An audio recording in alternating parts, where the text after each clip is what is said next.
Here it is.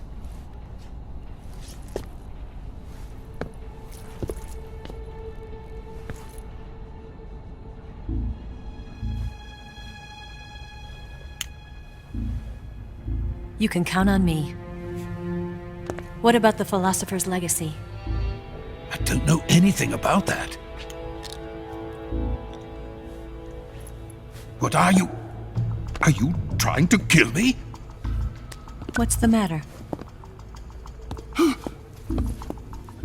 I know nothing, I swear it. No one but the Colonel knows of the legacy. I see. No, don't! Oh.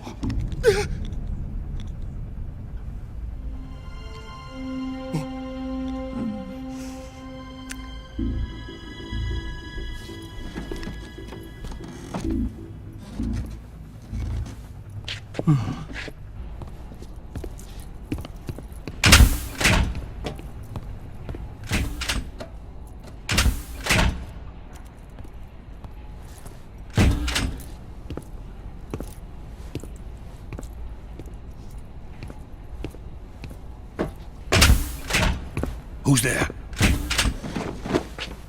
You're the man from the CIA. What are you doing here? I told you before, didn't I? I'm going to get you out of here. A man of honor, just like your commander. But I'm afraid you're too late. Too late? Don't tell me. The Shagohods. Exactly. The final preparations for Phase 2 are complete. Sokolov, what exactly is Phase 2? To put it in technical terms, it's a composite range extension system for medium-range ballistic missiles. The Shagohod was originally designed as a tank that could launch nuclear missiles from any type of terrain. There was just one problem we couldn't figure out how to solve. The ICBMs we have today are simply too big for the Shagohod to carry. But the military would not hear of it. They demanded a weapon that could launch a nuclear missile directly into the American homeland. That is when I came up with the idea for Phase 2. But there's no way you could load an ICBM onto the Shagohod. So how'd you do it? By accelerating the Shagohod itself. Accelerating it?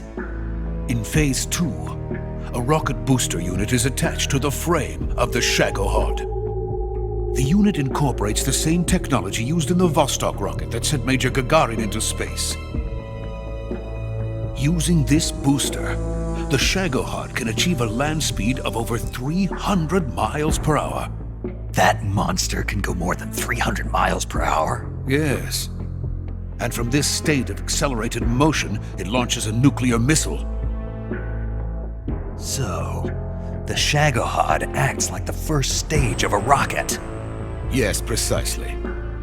The range of the missile launched by the Shagohod thus increases from 2,500 miles to 6,000 miles. 6,000 miles?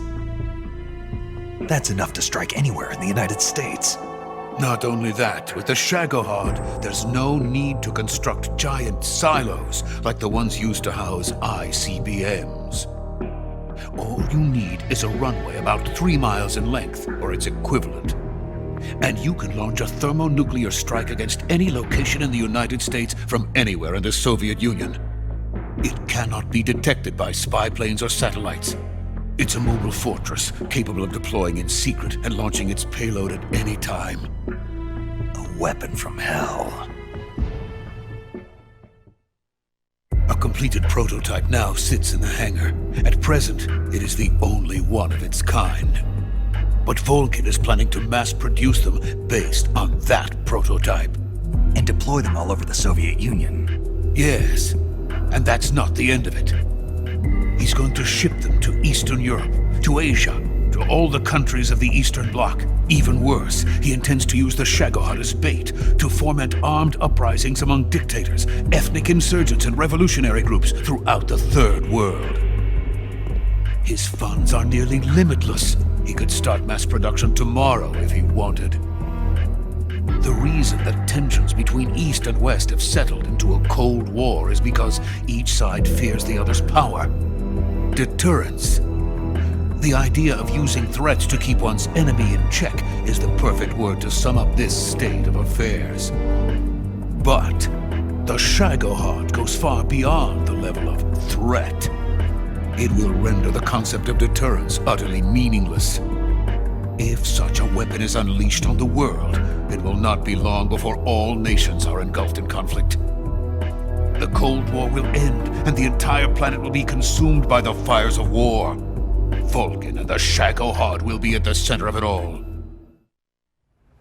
So you see, it's already too late. No, it's not too late. What do you mean? We've still got a chance. All we have to do is destroy the prototype and the whole facility before they can mass produce it.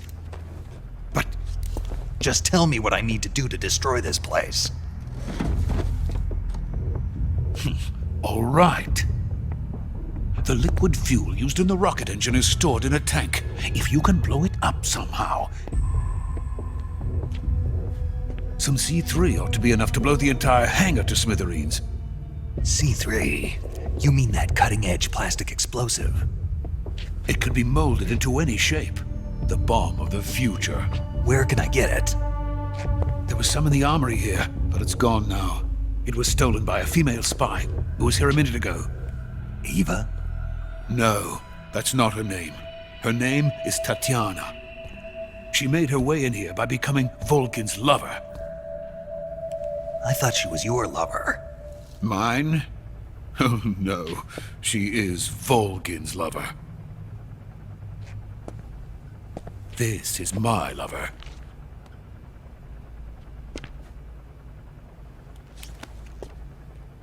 Who are they? My wife and daughter. They're in America.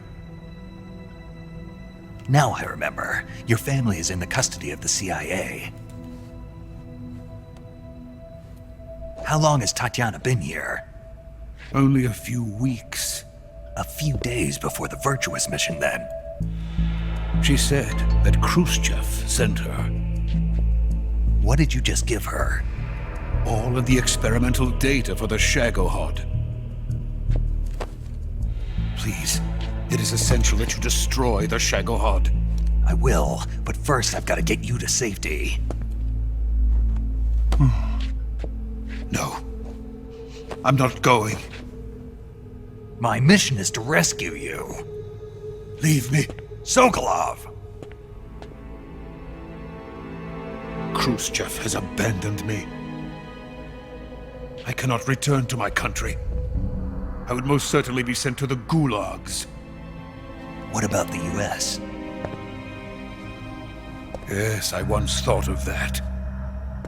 My family's waiting for me there. But even if I fled to the United States, I would once again find myself creating weapons of mass murder. In the end, it doesn't matter where I go. I am still a weapons scientist. To be honest with you, I'm tired. Every day I help create things that should never be used, things that should never have existed in the first place. Every day, without sleep. Without a word of praise from others. And my creations do not even benefit mankind. They are merely the tools of politicians.